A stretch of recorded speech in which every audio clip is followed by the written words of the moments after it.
Okay, so I'm going to show you guys what I wanted you to do for that name assignment. So you're just going to have to trust me that I have my name on dafont.com on a screen in front of me. Now, you can trace it like I said, and if you're trying to turn off your touch screen on your Chromebooks, just Google how to turn off touchscreen on Lenovo Chromebook. There's going to be a little website you go to. Click on that website, and then you have to enable the thing and then follow the instructions. So, but I'm going to show you how to do it without tracing. You don't need to trace it. I would rather you not trace it, okay? Well, actually, I don't care, but you don't need to trace it. So, I have the name up there, and I'm just going to look at it and generally use this font as a way to start, because if I use the font, then I'll at least have something different than what I would normally get if I didn't. So, it says Mr. Tap, so I'm going to come in here. It's got these thick downstrokes and then thin, like it alternates thick and thin. That's what you want to do when you're trying to draw a font, is just figure out what it's doing that's different. Like, look at the font and feel like, what is the rule that the font is kind of using to make each letter, and then you just use that same rule. So that's what I'm doing here, okay? So, and notice that the font I've chosen is it's got thick parts to it. Now, I have kind of messed up.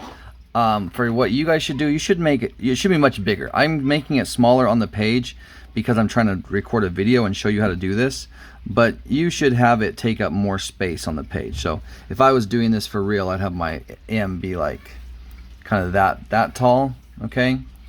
But then I have to make the letter skinnier so Mr. would fit on. So make a big circle here, and then just going to come in here and draw the letters quickly, okay? So that's step one, is to draw the name, and again, make it thick. Whatever font you choose, it needs to have some thickness to it, otherwise this won't work. I kind of messed up when I did this A because it had a thing here, and I have a pen, I can't fix that, but that's okay. I'm just going to go like this and do my A like this instead. There you go.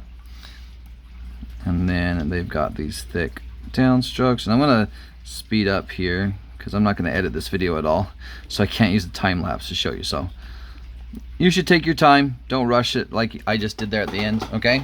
And then I want you to do two things. I want you to come into these letters and add patterns, like kind of Zentangle type patterns, if you've ever had art with me before. If not, just Google Zentangle patterns. It's Zentangle, then patterns, okay?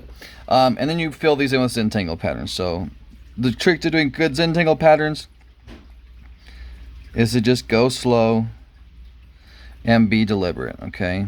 And then just have fun with it. Don't think about it too much, okay? Just whatever you kind of do will be correct, as long as you just have fun with it, okay? You just keep adding things in here. Anyway, you fill each letter with Zentangle patterns, okay?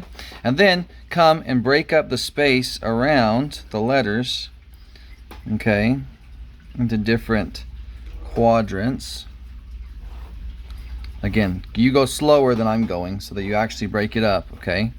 But imagine I've broken up the whole space, and then come fill those spaces in with Zentangle patterns and make them contrast each other. So if these patterns in here are really tight, close patterns, is what I would recommend, then have the patterns out here be thicker, right? So maybe I could start by doing something like this with the letters, you know, and have these patterns not be as thick close to the letter so that it's easy to read the letter, okay? So you come in here. I wish I had time and the technology to actually do some editing so I could do a time lapse of this and you could actually see me do a good job of it. But hopefully you get the concept. You come in here, you fill each space with different fun patterns.